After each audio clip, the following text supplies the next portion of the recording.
Hey everyone, मैं अभिषेक और आप देख रहे हैं हमारा YouTube channel the Shivam educare. आज हम बात करने वाले हैं बीएचयू एलएलबी के 2009 की प्रीवियस ईयर पेपर के सॉल्यूशंस की। जी हाँ, आज जैसा कि मैंने पिछले वीडियोस में 2008 के पेपर की फुल डिटेल में सॉल्यूशन करवा दिया था, तो आज हम इसके अगले साल मतलब 2009 के एलएलबी के पेपर की आज हम यहाँ पर बात करने वाले हैं। तो वीडियो को शुरू करने से पहले यदि चैनल पर नए हो तो चैनल को सब्सक्राइब कर दीजिए, साथ ही बेल आइकन को प्रेस कर जिससे आने वाले सभी वीडियो की नोटिफिकेशन आपको समय समय पर मिलती रहे। तो आज की वीडियो जो है हमारी वो है किसके ऊपर, बीएचयू एलएलबी 2009 के पेपर के ऊपर। आज हम जो बात करेंगे वो हमारे पास पेपर है कौन सा, पेपर सेट नंबर 1 की चर्चा करेंगे। तो जिनके पास भी पेपर हो वो पेपर से टिक करते जाएंगे और चीज़ों को समझते जाएंगे, और जिनके पास नहीं हो तो वो क्या कर सकते हैं, वीडियो को पॉज करके, जैसे मैंने क्वेश्चन बोला और उसके आंसर को बताया, तो वीडियो को पॉज करके चाहे तो आप क्वेश्चन लिख सकते हैं या क्वेश्चन को देख सकते हैं, जान सकते हैं। तो आइए आज की वीडियो शुरू करते हैं। सबसे पहला प्रश्न है सेट नंबर 1 का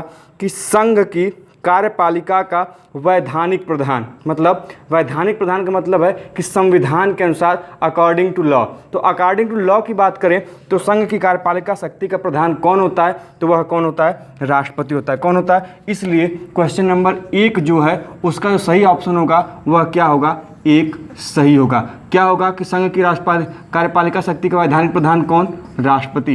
यदि पूछ दे कि वास्तविक प्रधान कौन, यह किसकी बात की जा रही है, यह बात की जा रही है किसकी, संविधान के अनुसार, लेकिन वास्तव में किसके में शक्ति नहीं होती है, वह प्रधानमंत्री में होती है। दूसरा क्वेश्चन है कि संविधान भारत को क्या बनाता है। संविधान भारत को क्या बनाता है, यदि आप प्रियम्बल में आपने देखा होगा कि भारत को क्या कहा गया है, राज्यों का संघ, यूनियन ऑफ स्टेट कहा गया है। तो इसमें जो ऑप्शन दिए गए हैं उसके अनुसार इसका ऑप्शन नंबर 4 सही होगा, अर्थात क्वेश्चन नंबर 2 का ऑप्शन नंबर 4 सही होगा। क्या कि भारत क्या है, संघ, राज्यों का क्या है, संघ, क्या है, राज्यों का संघ, या फिर हम कह लें कि यूनियन ऑफ स्टेट्स है। क्वेश्चन नंबर 3 की तरफ हम चलते हैं। तो क्वेश्चन नंबर 3 है कि किसके पास सरकार का व्यय नियंत्रित करने का एकमात्र अधिकार है। मतलब कौन यह कहता है कि जो एक्सपेंडिचर है वह उसे कंट्रोल कर सके कि कितना पैसा खर्च होगा, कितना व्यय होगा, इन सभी चीज़ों का अधिकार किसके पास है, तो यह अधिकार है किसके पास, पार्लियामेंट या फिर संसद के पास है। तो इसका जो सही उत्तर होगा वह क्या होगा, 1, और उत्तर क्या होगा कि संसद के पास व्यय को कंट्रोल करने या फिर उससे संबंधित नियंत्रित करने का अधिकार है। अगला हम प्रश्न चलें प्रश्न नंबर 4 की तरफ। प्रश्न नंबर 4 है हमारा क्या, सॉरी मेरे पास प्रश्न नंबर 4 सीधे नहीं है, सीधे इसके बाद 10वां प्रश्न दिया है। बाय द वे मैं जो भी होगा अगले प्रश्न की चर्चा हम उनमें कर लेंगे। क्वेश्चन नंबर जो 10 है, 10 ये बताता है कि भारतीय संसद का निर्माण किससे किससे होता है। जैसा कि आप सभी जानते होंगे संसद के 3 महत्वपूर्ण अंग हैं। पहला कौन है, लोकसभा हम कह लें, दूसरा कह लें किसको, राज्यसभा को, और तीसरा कह लें किसको, प्रेसिडेंट या फिर राष्ट्रपति को। ये तीनों मिलकर क्या बनाते हैं, संसद का फॉर्म क्रिएट करते हैं, जिसमें से राष्ट्रपति या प्रेसिडेंट को हम क्या बोलते हैं, संसद का अभिन्न अंग। तो इस प्रकार से इसका जो सही उत्तर होगा 10 का वह ऑप्शन नंबर क्या होगा, 3 होगा। ध्यान दीजिएगा 4 से लेकर 9 के प्रश्न हम यहाँ पर नहीं करवा पा रहे हैं क्योंकि मेरे पास इस समय वह प्रश्न मौजूद नहीं है। जैसे ये प्रश्न मौजूद होंगे हम आपको उसके बारे में बता देंगे। अगला प्रश्न है कि अगला क्वेश्चन नंबर 11 किसके बारे में पूछा गया है, बंदी प्रत्यक्षीकरण। किसके बारे में, बंदी प्रत्यक्षीकरण की याचिका जारी की जाती है किसके कारण। देखिए बंदी प्रत्यक्षीकरण में जो वर्ड है बंदी, उसी से पता चल जाता है कि यदि किसी के व्यक्ति को बंदी बनाया गया है वो भी क्या, अवैध तरीके से, तो उसके अवैध बंदीकरण को निरस्त करने के लिए, उसको उस बंदीकरण से स्वतंत्र करने के लिए जो रीट जारी की जाती है वह क्या कहलाती है, बंदी प्रत्यक्षीकरण कहलाती है। अब ध्यान दीजिए तो इसके हिसाब से जो ऑप्शन सही होगा 11वां का वह कौन सा होगा, 1 सही होगा। अब बात करें हम कि जो ये बंदी प्रत्यक्षीकरण है क्या, रीट है। रीट कितने प्रकार की होती है, ध्यान दीजिएगा 5 प्रकार की। और रीट को जारी करने का अधिकार किसके किसके पास है, तो पहली बात सुप्रीम कोर्ट कर सकती है, और दूसरी बात कौन कर सकती है, हाई कोर्ट। सुप्रीम कोर्ट किस अनुच्छेद के तहत करती है, अनुच्छेद 32, और हाई कोर्ट किस अनुच्छेद के तहत करती है, वह करती है आर्टिकल 226 अर्थात अनुच्छेद 226 के अंतर्गत। अगले प्रश्न की तरफ बढ़ते हैं, क्वेश्चन नंबर 12 की तरफ। क्वेश्चन नंबर 12 जो है कि लोकसभा भंग करने की शक्ति किसके पास है। तो लोकसभा को भंग करने की शक्ति किसके पास है? राष्ट्रपति के पास है। किसके पास? राष्ट्रपति के पास लोकसभा को भंग करने की शक्ति है। किसके सलाह पर? प्रधानमंत्री के सलाह पर ही राष्ट्रपति क्या करता है? लोकसभा को भंग करता है। तो इस प्रकार 12वां का जो ऑप्शन सही होगा वह कौन सा होगा? दूसरा सही होगा। अगला प्रश्न है हमारा कि प्रत्यायोजित विधायन से क्या अर्थ है, मतलब कि डेलीगेटेड लेजिस्लेशन से क्या मतलब है? ध्यान दीजिए कि जो कार्यपालिका अधिकारियों द्वारा विधायिका से प्रत्यायोजित शक्ति के तहत बनाई गई विधि होती है उसी को हम क्या बोलते हैं? प्रत्यायोजित विधान, या फिर legislation made by the executive authorities under the power of legislature. इसका ऑप्शन नंबर 13 का क्या सही होगा? 13 क्वेश्चन का ऑप्शन नंबर 4 क्या होगा? सही होगा। अगले प्रश्न की तरफ चलें, क्वेश्चन नंबर 14 की तरफ। तो क्वेश्चन नंबर जो 14 है वह कहता है कि राज्यपाल का कार्यकाल सामान्यतः कितना होता है? तो आप सभी जानते होंगे राज्यपाल सामान्यतः कितने वर्ष के लिए चुना जाता है? 5 वर्ष के लिए। कौन नियुक्त करता है इसको? उसको कौन नियुक्त करता है? राष्ट्रपति करता है। क्यों? क्योंकि यह जो राज्यपाल होता है वह केंद्र का क्या होता है? एक प्रकार का एजेंट होता है, या फिर उसके द्वारा नियुक्त व्यक्ति होता है जो राज्यों में कार्य कर रहा होता है। तो इस प्रकार जो इसका सही उत्तर होगा 14वें का वह ऑप्शन नंबर 2 सही होगा, क्या? 5 वर्ष। हम अगले प्रश्न की तरफ बढ़ें, 15वें प्रश्न की तरफ। तो 15वां प्रश्न है कि उच्च न्यायालय का निर्णय क्या? अब ऑप्शन है 4 कि बंधनकारी है, भारत में स्थापित सभी न्यायालयों पर, गलत बात है। बंधनकारी है उच्चतम न्यायालय के अतिरिक्त सभी न्यायालयों पर, गलत है। मतलब कि अगला है बंधनकारी नहीं है, ये भी गलत है। जो ऑप्शन नंबर 1 है कि बंधनकारी है सभी न्यायालयों पर जो उस उच्च न्यायालय के क्षेत्राधिकार के अंतर्गत आते हैं, बिल्कुल सही। तो इसका ऑप्शन नंबर 1 सही होगा। मतलब क्या है इसका? देखिए क्वेश्चन का मतलब है कि मान लीजिए कोई उच्च न्यायालय है तो उस उच्च न्यायालय के अंतर्गत जितने भी क्या आएंगे, उसके क्षेत्र के अधीन न्यायालय आएंगे, यह निर्णय उन्हीं के क्षेत्राधिकार के अंतर्गत आने वाले न्यायालयों पर क्या है? बंधनकारी है। अगला प्रश्न है हमारा क्वेश्चन नंबर 16 कि जब उच्च न्यायालय किसी विधि को मूल अधिकार के विरोध में पाता है तो वह उसको क्या कर सकता है? तो सिंपल सा है, कोई दिक्कत नहीं होनी चाहिए। क्वेश्चन नंबर 16 है, यदि कोई उच्च न्यायालय मूल अधिकार के विरुद्ध में कोई विधि पाता है, कोई नियम पाता है जो कि मूल अधिकारों को क्या कर रहा हो? उल्लंघन कर रहा हो, तो वह उस विधि को क्या कर देगा? शून्य कर देगा। मतलब उसका कोई लीगली इफेक्ट नहीं रहेगा। तो इसका मतलब है क्या कि ऑप्शन नंबर 2 सही होगा। ध्यान दीजिए। अगला प्रश्न है 17वां, क्या है कि राज्य के नीति निर्देशक तत्व क्या हैं?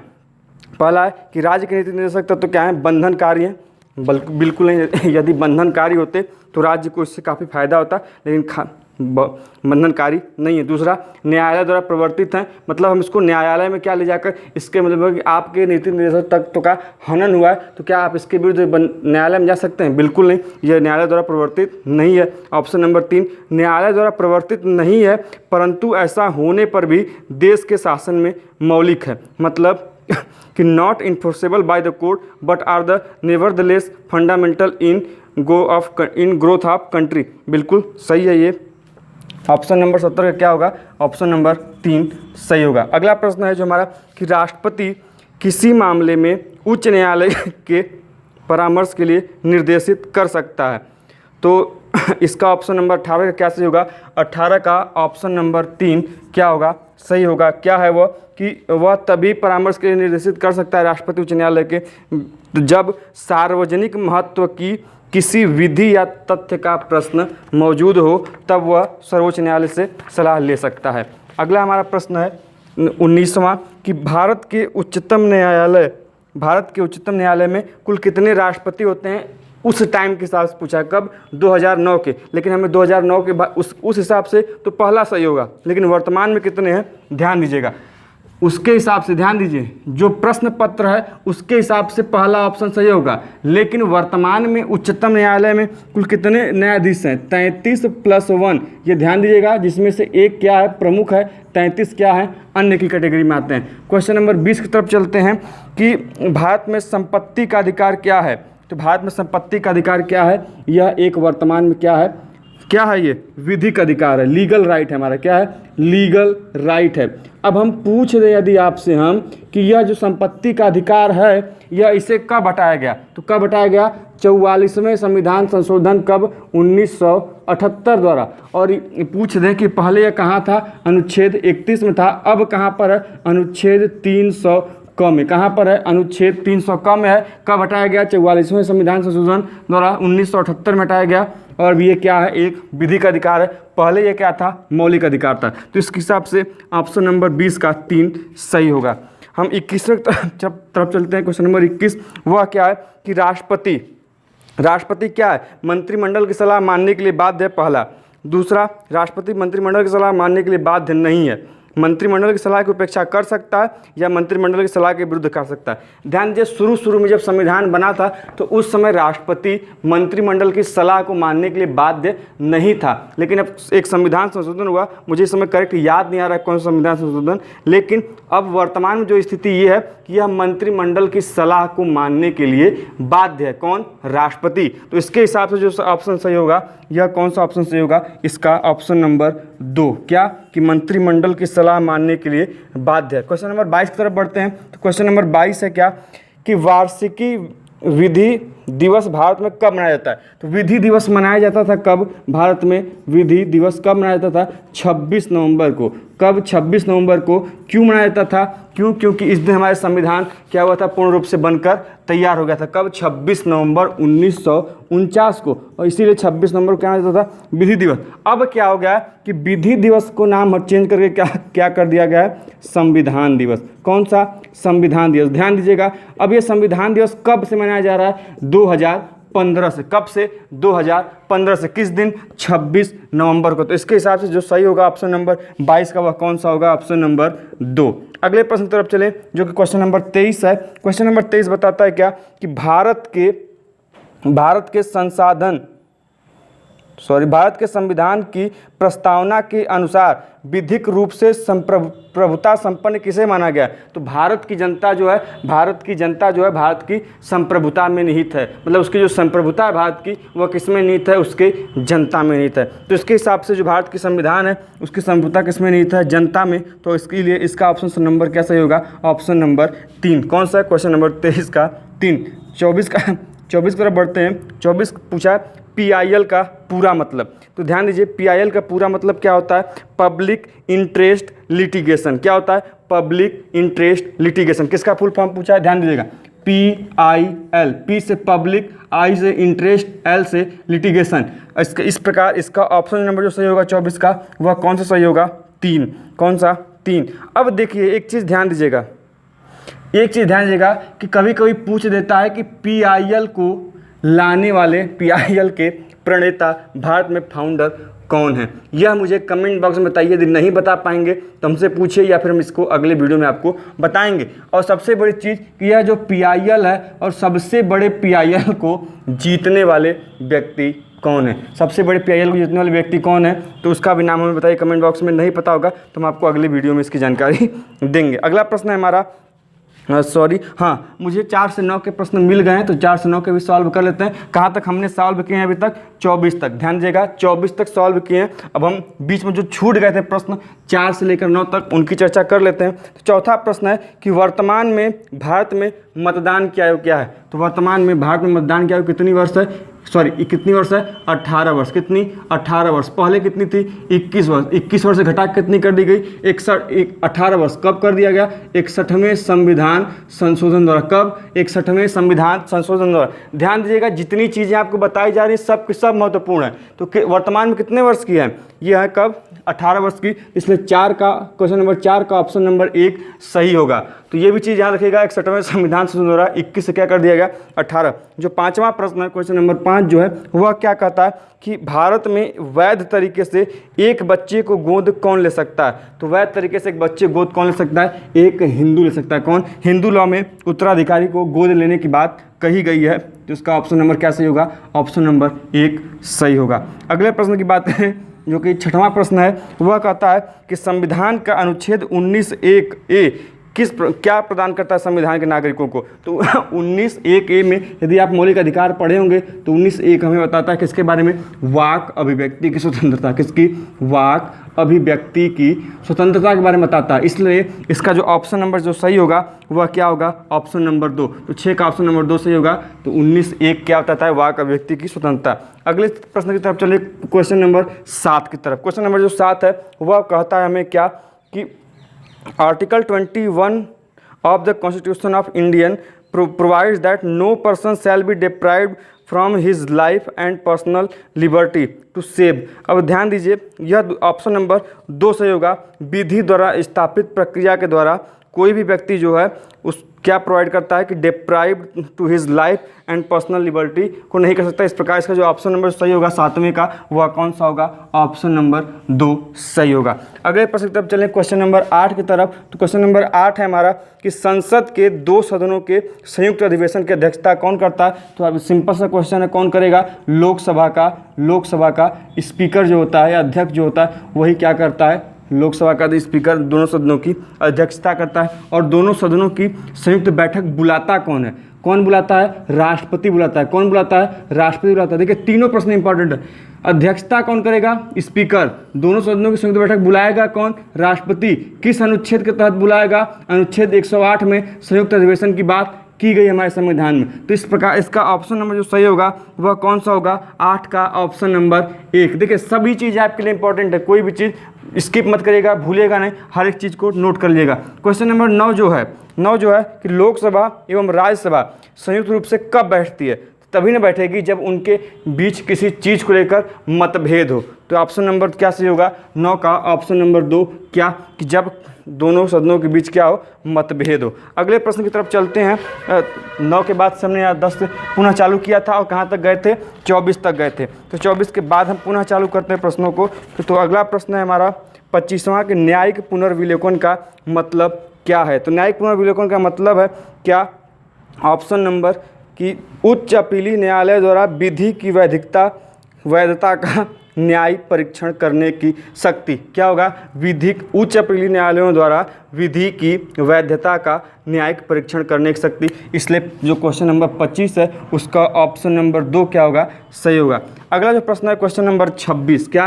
क्वेश्चन नंबर 26 यह लीगल का प्रश्न है कि ए जो 8 वर्ष का एक बालक है, ठीक, एक चाकू लेकर बी की ओर यह कहते हुए बढ़ता है कि वह उसे मार देगा और वास्तव में बी को उसके शरीर के नाजुक अंग पर प्रहार करके मार देता है। कानून कहता है कि अगर बालक में इतनी परिपक्वता नहीं है कि वह उसके अपने कार्य की प्रकृति तथा परिणाम को जानने में सक्षम है तो वह उत्तरदायी नहीं होगा। इसके बाद आप क्या करिए, इसके बारे में बताइए, जजमेंट बताना है आपको। तो आपके पास ऑप्शन है इन चीज़ों को देखने के बाद कि ए उत्तरदायी होगा क्योंकि उसके पास पर्याप्त परिपक्वता, उत्तरदायी नहीं होगा क्योंकि उसके पास पर्याप्त परिपक्वता हासिल नहीं की है, पहला ऑप्शन। दूसरा है ए उत्तरदायी है क्योंकि वह अपने कार्य की प्रकृति एवं परिणाम को जानने में सक्षम है। तीसरा है उपरोक्त वह 2 में से कोई भी नहीं। और चौथा दिया है कि दिए गए तथ्य स्पष्ट नहीं है। तो ध्यान दीजिएगा, एक जो 8 वर्ष का बालक है, ध्यान दीजिएगा, यदि 7 वर्ष से कम होता तो पक्का होता किसी भी कंडीशन में उसे एक्यूज नहीं बना सकता था। लेकिन जैसे ही 7 वर्ष से ऊपर होता है और 7 वर्ष से ऊपर और 12 वर्ष से बीच में होता है तो यहाँ पर जजमेंट आता है क्या? इसको हम एक टर्म बोलते हैं डॉली इनकैपेक्स। इसमें यह कहा जाता है कि यदि बच्चा उस कार्य को करने की प्रकृति समझ रहा हो और परिणाम उसका समझ रहा हो फिर भी वह क्राइम कमिट करे तो वह उसे उस चीज़ों के लिए दोषी माना जाएगा। तो यहाँ पर ये जो 8 वर्ष का बालक है चाकू लेकर बी की ओर यह कहते हुए बढ़ता है कि वह उसे मार देगा और वास्तव में मतलब वह कह रहा है और मार भी दे रहा है क्योंकि उसकी प्रकृति को समझ रहा है कि मारेगा तो उससे उसको क्या होगा? हानि होगी। तो यहाँ पर यदि प्रकृति समझ रहा है और उसकी उम्र कितनी है? 8 वर्ष है, जो कि क्या है? लीगल है। मतलब यदि वह 8 और 12 वर्ष के बीच है और प्रकृति समझ रहा है तो वह उसके लिए दोषी होगा। तो इस प्रकार इसका ऑप्शन नंबर 2 क्या होगा? सही होगा क्या? कि ए उत्तरदायी है क्योंकि वह अपने कार्य एवं प्रकृति व परिणाम को जानने में सक्षम है। इसलिए क्वेश्चन नंबर 26 का ऑप्शन नंबर 2 सही होगा। अगले प्रश्न की तरफ चलें। क्वेश्चन नंबर 27 जो है वो 27 क्या है कि राष्ट्रपति की पद की शपथ कौन दिलाता है? तो राष्ट्रपति को पद की शपथ कौन दिलाता है? सर्वोच्च न्यायालय का मुख्य न्यायाधीश या फिर CGI। तो इसके प्रकार ऑप्शन नंबर जो 3 होगा 27 का सही होगा। क्वेश्चन नंबर 28 जो है कहता है एक सेवक वह है जो दूसरों के लिए काम करता है, गलत। एक सेवक है जो दूसरों की नौकरी में है, गलत। जो दूसरों की ओर से कार्य करता है, ये भी गलत। चौथा, जो अपने मालिक के नियंत्रण में कार्य करता है, न केवल यह कि वह कौन सा कार्य करेगा बल्कि कि वह किस प्रकार करेगा। ऑप्शन नंबर जो सही, वास्तव में जो सही है वो ऑप्शन नंबर क्या है? 28 का 4 सही है। अगली तरफ प्रश्न की तरफ चलें। क्वेश्चन नंबर 29 जो है किसमें? क्वेश्चन नंबर 29 में कि निम्नलिखित में से कौन सा मान हानिकारक है? कौन सा है मान हानिकारक है? गुस्से में दी गई गाली? नहीं, गुस्से में दी गई, क्योंकि प्रकोपन में बात आ जाएगी। क्या करना? मात्र बेइज्जती, यह भी गलत है। व्यक्तियों की एक श्रेणी के बारे में दिया गया है अश्लील वक्तव्य, ये भी गलत है। और लास्ट है कि ए जो कि एक विधवा है के बारे में यह कहना कि वह अपने मामा की क्या है? रखैल है। तो यह जो ऑप्शन होगा यह क्या है? मान हानिकारक है। क्या है? यह डिफेमेटरी सेंटेंस में। तो इसका जो ऑप्शन नंबर सही होगा 29 का वह क्या होगा? 4 होगा। डिफेमेटरी मतलब होता है कि किसी के मान में ठोस हानि पहुंचाना या फिर कोई ऐसा वक्तव्य कहना जो कि क्या हो, उसके रेपुटेशन क्या करे? घटाए। मैंने बताया था कि मानहानि में डिफेमेटरी में 2 प्रकार होते हैं, लाइबल और स्लैंडर। एक में लिखित रूप से लिख कर बाय पिक्चर बाय इमेज किसी को मानहानि को ठेस पहुंचाना, या फिर किसी को बोल कर ठेस पहुंचाएंगे, देन वो दूसरा प्रकार होगा। हम बात करें आज के लास्ट क्वेश्चन नंबर 30 की। जो क्वेश्चन नंबर 30 है वह कहता है कि एक बिल कब अधिनियम बन जाता है? एक विधेयक कब अधिनियम या एक्ट बन जाता है? ध्यान दीजिए, कोई भी बिल जब एक सदन में पास होगा तो एक सदन से पास होने के बाद दूसरे सदन में जाता है, दूसरे सदन से पास होने के बाद तो किस में जाएगा? राष्ट्रपति के पास। जब राष्ट्रपति हस्ताक्षर करेगा तो वह बिल क्या हो जाएगा? अब अधिनियम या एक्ट का रूप ले लेगा। तो वही बात है कि जब दोनों सदनों द्वारा पारित होने के बाद इसे राष्ट्रपति द्वारा हस्ताक्षरित किया जाता है तो वह क्या हो जाएगा? अधिनियम बन जाएगा। तो इसका ऑप्शन नंबर जो 3 है वह सही होगा। तो आज हमने इस वीडियो में 2009 के सेट नंबर 1 में कुल 30 प्रश्नों को जाना। यदि कोई कन्फ्यूजन हो, कोई क्वेरी हो, कोई प्रश्न हो तो हमें कमेंट बॉक्स में बताइए, हमें खुशी होगी उत्तर देने में। साथ ही मैंने जो आपसे 2 प्रश्न पूछे कि PIL का प्रणेता कौन है भारत में, साथ ही कि सबसे लंबे PIL को किसने जीता है अभी तक, तो इसकी मुझे कमेंट बॉक्स में जरूर आंसर बताएं। मिलते हैं अगले एपिसोड में अगले प्रश्नों के साथ, तब तक के लिए जय हिंद, जय भारत।